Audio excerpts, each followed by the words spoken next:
I've been sort of vaguely attached to the film for maybe 2 years, and from the first moment that I sort of read the story, I fell completely in love with like Robyn's character, and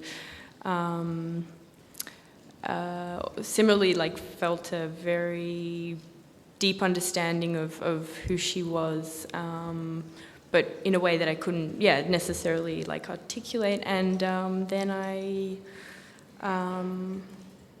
read the book, and that just sort of deepened, and I was terrified of meeting Robyn for the first time, and but we had the most wonderful like 3 days, I think, in the middle of Australia, just spending time with the camels, and then drinking a billy with with Andrew, our camel man, and it was incredible. And then the journey of making the film was its own micro version of Robyn's journey, which was really wonderful. I think also it came at like a very interesting time for me personally, because I hadn't made a film in Australia since I was 17, so it was the first time being back in Australia and filming in the place that I'm from, and it was very much like a reconnecting with my own sort of roots, and reconnecting with the Australian industry. And only a couple of months after the film, I definitely decided to stay in Australia and live there, and so it was really important for me on a personal level as well, just to spend that time filming and feel like my film world was also a part of my home world, because they've always been, to a certain degree, sort of separate worlds. So it was important in that way. But I think people respond differently to like fear and pain, and what I always think is interesting is people from the same family, how polar opposite they can be, or how different they can be, or people who've had the same experiences, go in different directions. And this was a really unique way of maybe responding to circumstances in a life, but that's also a smaller way to describe it.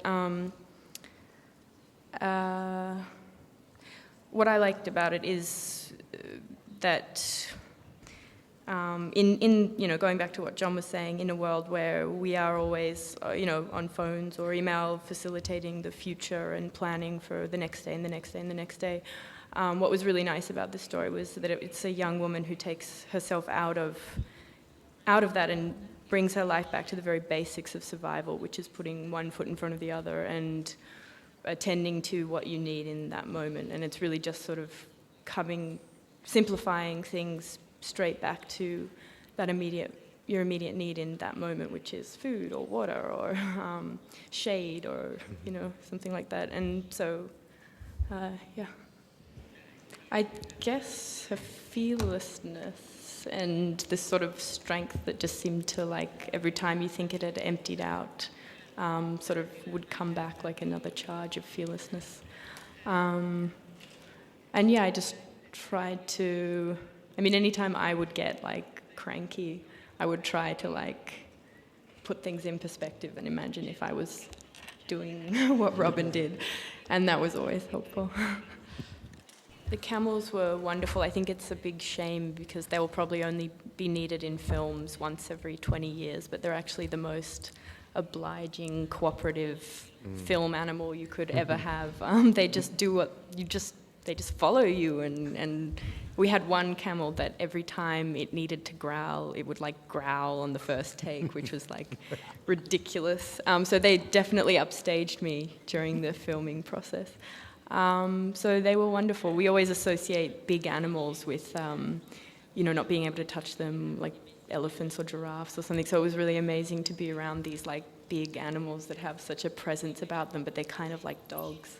And they all have like very distinct personalities. So they were wonderful. We fell in love with them.